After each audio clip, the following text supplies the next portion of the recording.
결선 투표가 있을 것 같다라고 생각하시면 O고요. 그런 일은 없을 것 같다. 그냥 한 번에 결정될 것 같다 하면 X를 선택하시는 겁니다. 들어주세요. 자, 들어서 가슴 쪽에 들어주세요. 오, 전원 X인데요. 저는 개인적으로 한동훈 후보를 견제할 수 있는 사람은 원희룡 후보라고 생각을 했거든요. 예. 그런데 어제 출사표 이렇게 쭉 이야기하는 걸 보니까 예. 사실은 저뿐만 아니라 제가 그런 이야기 많이 들었어요. 준비가 많이 부족한 것 같다. 너무 짧아서 그런 느낌을 받으신 겁니까? 짧은 것뿐만 아니고 한 400명? 예, 그 한동훈 위원장 그 지지자들이 모였는데 제가 이제 진짜 지지자인지 동원됐는지 좀 확인하려고 확인하셨어요, 그래서? 봤는데 진짜 지지자가 많았고 그리고 뭐 한동훈 위원장의 연설을 예. 듣기 위해서 공원에서 계속 리마인드로 듣는 그런 그 중장년층 여성분들도 굉장히 많이 눈에 띄었습니다. 한동훈 후보와 원희룡 후보 얘기예요. 뭔가 윤석열 대통령과 접촉을 하고 연락하고 만나고 한 거에 대해서 뭔가 설전처럼 비춰졌는데 일단 그 목소리부터 좀 들어보시죠. 엘살바도르 특사 보고차 용산에 다녀왔고요. 그 과정에 아무튼 다른 주자들이 이미 다 다녀갔다라는 말씀을 하시더라고요. 원래는 비서실장한테 전화를 했는데 대통령한테 직접 전화를 드리는 게 예의 아니냐. 그래서 전화를 했는데 뭐 잘해봐라 이러고 끊었다고 말씀을 하시더라고요. 전화 통화 10초라고 뭐 그건 어디서 나온지 말은 모르겠습니다만 서로 독담하는데 10초 가지고 되겠습니까? 그게 별로 중요한 얘기 같지는 않습니다. 왜냐하면 이 문제가 우리 국민을 위해서 정치하는 거에서 중요한가요? 공적 관계, 사적인 어떤 친소 관계가 이 관심의 대상이 되고 공적인 결정의 가부라든가 결과에 다르게 영향을 주면 안 된다고 생각합니다. 자, 화면으로 좀 정리해 볼까요? 핵심만 좀 추려봤습니다. 어제 1시간 간격으로 기자회견을 했는데 한동훈 전 위원장이 먼저 기자회견을 하고 기자들 질문을 받았어요. 내용을 얘기한 다음에 윤석열 대통령과 뭐 통화했다는 얘기가 나오는데요. 어떻게 된 겁니까? 그리고 뭐 일각에서 보니까 뭐 통화를 한 10초만 했다는데요. 라는 질문이 있었어요. 그러자 아니 10초 했다는 얘기가 있던데 아니 서로 독담하는데 10초 갖고 되겠습니까? 그러니까 전화통화를 하긴 했는데 더 길게 했다 이런 뜻 같잖아요. 그리고 이 얘기가 끝난 뒤에 원희룡 전 장관이 한동훈 전 위원장이 대통령께 전화를 했는데 대통령이 잘해봐라 그러고 끊었다 하셨다. 그러면서 설명한 게 다른 후보들은 만났다 윤석열 대통령을. 근데 한동훈 위원장은 그냥 전화통화만 아주 짧게 한 것 같다. 잘해봐라 이 얘기만 나왔다. 약간 뭔가 비판하는 것 같단 말이에요. 정기란 교수님. 정말 전화통화를 10초를 했는지 어땠는지 뭐 그 이상인지 알 수는 없지만 전체로 분위기가 여전히 윤석열 대통령과 한동훈 후보의 그 관계는 회복이 안 된 것 같다는 얘기가 오늘도 정치권에서는 중론처럼 나왔거든요. 이거 어떻게 봐야 됩니까? 글쎄요, 뭐 저 전화통화 여부, 사실 여부를 떠나서 윤석열 대통령과 한동훈 전 비대위원장 간의 관계는 지난 4월 총선을 거치면서 결별했다. 정치적으로 결별했다. 이렇게 보는 게 저는 맞아 보입니다. 근데 결별했는데 전화통화는 왜 했을까요? 아니 그러나 여당의 지금 대표로 출마를 해야 되는 상황이고요. 정치적 결별이라고 하는 것은 또 입장이 다를 수도 있는 거지 않습니까? 결국은 그동안은 윤석열 대통령의 황태자라는 신분이었다면 이번 전당대회를 통해서 한동훈 전 위원장은 이른바 정치적으로 정치인 한동훈으로서 홀로 서겠다라고 하는 목표를 분명히 하고 있다. 그런 면에서 본다면 어제 원희룡 후보가 어찌 보면 한동훈 전 위원장에게 약간 잽을 날린 거거든요. 내가 알아봤더니 내가 용산에 가봤더니 윤심은 당신한테 한동훈한테 없는 것 같던데. 다른 분들은 만나 식사도 하고 저는 만나서 뭐 보고도 했는데 거긴 전화했던데 짧게 했더군요. 거기다가 잘해봐라 정도였다며. 뭐 이런 식으로 잽을 날린 건데 저는 한동훈 전 위원장이 어찌 보면 홀로서기라고 하는 관점에서 이미 수직적 당정 관계를 좀 수평적 당정 관계로 변화시켜야 되겠다. 또 최성병 특검과 관련해서 좀 긍정적인 어떤 입장을 내놓는다든지 이런 것들을 통해서 어찌 보면 윤석열의 한동훈이 아니라 정치인 한동훈으로 서고자 하는 구도를 만든 상황에서 본다면 오히려 10초 통화했다는 얘기가 결국은 다른 후보들과 차별성을 좀 보여준 것과 동시에 더 나아가서 윤석열 대통령과는 좀 거리가 떨어져 있는 오히려 그런 측면에서 본다면 한동훈 전 위원장의 지금 선거 전략을 원희룡 후보가 도와주고 있는 꼴이다. 저는 이렇게 보여집니다. 정옥진 변호사는 어떻게 보세요? 지금 윤석열 대통령과 한동훈 후보의 관계는 이제 뭐 어려워진 겁니까? 어떻게 된 겁니까?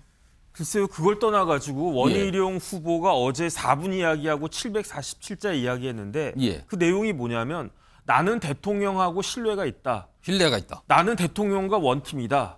그런데 나는 레드팀 만들어서 대통령한테 민심 전달하겠다. 예. 이게 핵심이었단 말이에요. 그러니까 자기 얘기보다는 대통령 이야기를 많이 했단 말이죠. 그러네요. 내 뒤에 대통령이 있다. 난 대통령과 한 팀이고 그런데 지금 뭐 이런저런 불만들이 있으니까 레드팀 만들어서 민심들 잘 이렇게 해가지고 그 대통령한테 잘 말씀드리겠다. 이게 이제 당대표가 되시겠다는 원희룡 후보의 이야기였고. 그런데 한동훈 후보는 28분 동안에 8949자 이야기하면서 뭐라고 이야기했냐면은 국민의 눈높이 이야기했어요.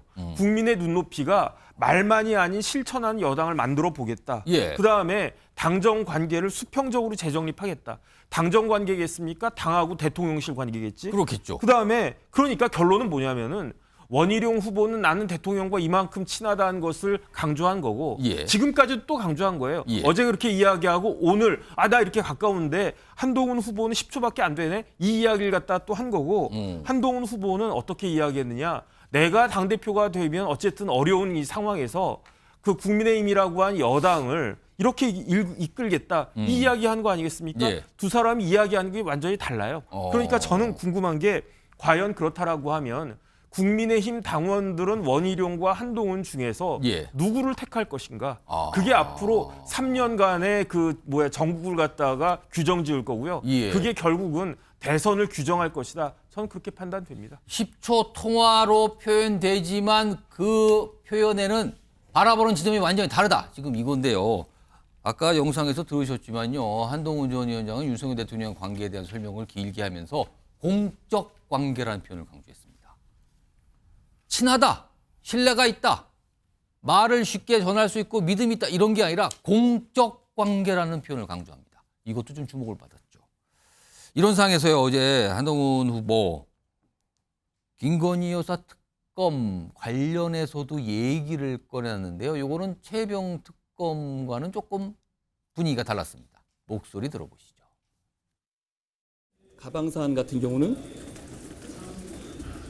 사실관계는 대부분 드러난 상태에서 법리에 대한 판단만 사실상 남은 문제이기 때문에 지금 단계에서 특검을 도입할 문제는 저는 아니라고 생각합니다. 제가 당대표가 되면 특별감찰관을 더 이상 미루지 않고 우리 국민의힘이 적극적으로 추천하겠습니다.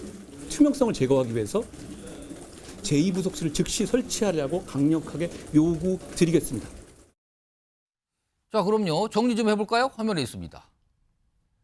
그렇다면은요, 최병 특검법 반대할 수 없어. 찬성한다는 거예요. 물론 이게 지금 민주당에서 추진하는 그것과는 내용이 좀 다릅니다만 진실 규명 위해 추진해야 된다. 본인이 당대표 되면 추진하겠다라고 밝혔어요. 반면에 도이치모터스 산, 이거는 저 김건희 여사 관련된 거잖아요. 이미 판결 임박이다. 지금 특검할 거 아니다. 여기는 반대를 명확히 합니다. 그러면서 본인이 대표가 되면 제2부속실 설치 강력히 요구하겠습니다. 다른 대안 제시를 합니다. 결이 다르죠. 위아래가. 김주호 부대변인, 이 김 여사 관련 건에 대해서는 왜 반대 입장, 최혜병 건에 대해서는 찬성 입장, 이거 왜 다른다고 보십니까? 제가 볼 때는 한동훈 위원장에게는 김건희 여사 종합특검이 마지노선인 것 같습니다. 레드라인. 최혜병 특검까지는 넘을 수 있지만 예. 김건희 여사 종합특검을 넘었을 때 정말 대통령실과는 관계 자체가 끝난다. 적대적 관계로 협상조차 되지 않는다. 정말 볼장 다볼 사이로 갈 수 있기 때문에 예. 정치라는 게 그래도 주고받는 거 아니겠습니까? 너무 서로 간에 막 간다면 협의 자체가 안 되고 소통이 안 되기 때문에 결국은 본인에게도 손해라고 생각하는 것 같습니다. 그래서 김건희 여사는 한동훈에게도 성역이었다. 이렇게 평가합니다. 거기까지는 건들지 않으려고 한다. 이 뜻인데. 이거 김철웅 교수님은 짧게 제가 이거 어떻게 좀 봐야 됩니까? 뭐가 최병 특검법과 김건희 여사 관련된 특검법은 입장이 달라요. 이거 어떻게 봐야 됩니까? 한동훈 위원장이 밝혔거든요. 지금 김건희 여사에 대한 특검은 도입할 단계가 아니라는 부분을 분명히 짚었습니다. 그렇기 때문에 지금 채무 상병 특검하고 저는 결은 똑같다고 보이거든요.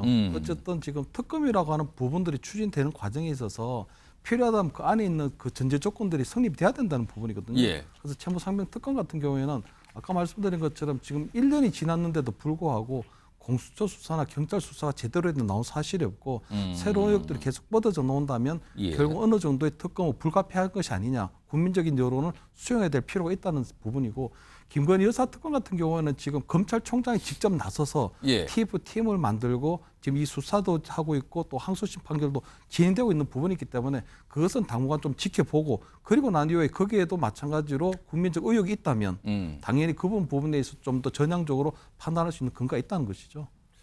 자, 지금 뭐 한동훈 전 위원장을 중심에 놓고 당권 도전과 관련된 얘기를 쭉 해보고 있는데요. 자, 그럼 여기서요. 패널 네 분들과 함께 용감한 전망을 좀 한번 해보겠습니다. 용감하라는 건요, 그만큼 모른다는 뜻인데요. 사실 국민의힘 전당대회에서는 당대표를 뽑게 되는데 이게 룰이요. 이 전체 이 합산된 이 득표가 50%를 넘으면 1등이 무조건 당선이 되는 거예요. 그런데 50%를 절반을 넘는 후보가 안 나오면은 결선 투표 1등과 2등이 다시 한번 투표를 하게 되는 거거든요. 결선 투표가 있어요. 자, 그럼 화면 좀 보겠습니다. 이게 문제가 있는데요. 패널 네 분은 OX를 선택해 주셔야 돼요. 지금 보면 4명의 도전자들이 있잖아요. 지금 후보들이 일단 나왔어요. 4파전 국민의힘의 당권 레이스 과연 결선 투표가 이루어질까입니다. 지금까지는요, 한동훈 전 위원장의 뭐 유력하다, 대세다 그래서 어대한 뭐 이런 말이 나왔단 말이에요. 어차피 당대표는 한동훈. 그런데 다른 유력한 정치인들이 출마하면서 이게 조금 변화가 생기는 거 아니냐는 얘기도 오늘까지 있었거든요. 자, 그렇다면 패널 네 분들이 보시기에는 국민의힘 전당대회에서 당대표를 뽑을 때 결선 투표가 있을 것 같다라고 생각하시면 O고요. 그런 일은 없을 것 같다. 그냥 한 번에 결정될 것 같다 하면 X를 선택하시는 겁니다. 들어주세요. 자, 들어서 가슴 쪽에 들어주세요. 오, 전원 X인데요. 그럼 결선 투표 없이 그냥 한 명 1등이 바로 단박에 결정된다 이 뜻인데, 정기란 교수님부터 어떤 이유에서 결선 투표가 없다고 전망하십니까? 그만큼 보수층의 위기감이 지금 굉장히 팽배하다. 팽배. 이번 전당대회를 통해서 보수층이 재건의 어떤 그 기회, 예. 비전을 찾아내야 된다고 생각하는 것 같습니다. 자, 그런데 지금 윤석열 대통령에 대한 그 어떤 반응이 어떻습니까? 국민 지지율, 국정운영 지지율 20% 후반에서 30% 초반입니다. 그리고 더 이상 윤석열 대통령, 윤심 뭐 운운하면서 수직적 당정 관계, 자, 이것이 결국은 이 총선의 괴멸적 참패를 가져왔습니다. 예. 뭔가 이 새로운 인물을 통해서 기회를 만들어내야 한다라고 하는 것이 지금 전당대회 보수 지지층의 표심이라고 할 때 예. 지금 현재 나타나고 있는 구도를 보면 결국은 윤심을 따르는 3명의 후보와 민심을 그나마 쫓아가려고 하는 한동훈, 홀로서기에 나선 한동훈의 구도로 짜여지고 있습니다. 그 속에서 이번 전당대회 룰조차 예. 지난 김기현 당대표 선거 때 어거지로 김기현 당대표를 만들어내기 위해서 당원 100% 투표를 했지만 예. 이번에 20% 민심 반영이라고 하는 것을 장치를 두었습니다. 예. 그렇게 본다면 여론조사 20% 반응, 결국 민심 무시할 수 없는 숫자이다. 예. 두 번째, 보수층의 팽배해 있는 이른바 보수층의 위기감이 결국은 새로운 정치인, 한동훈 정치인을 통해서 뭔가 이 보수의 위기를 한번 뛰어넘어야 된다라고 하는 그 흐름이 크다. 세 번째, 자, 유력 대선 주자들이 합류하면서 뭔가 2등, 3등, 4등이 하나의 흐름을 만들 수 있지 않겠느냐. 예. 만약에 한동훈 후보가 1위로 결선 50% 득표를 하지 못한다면 예. 2위부터 4위까지 후보가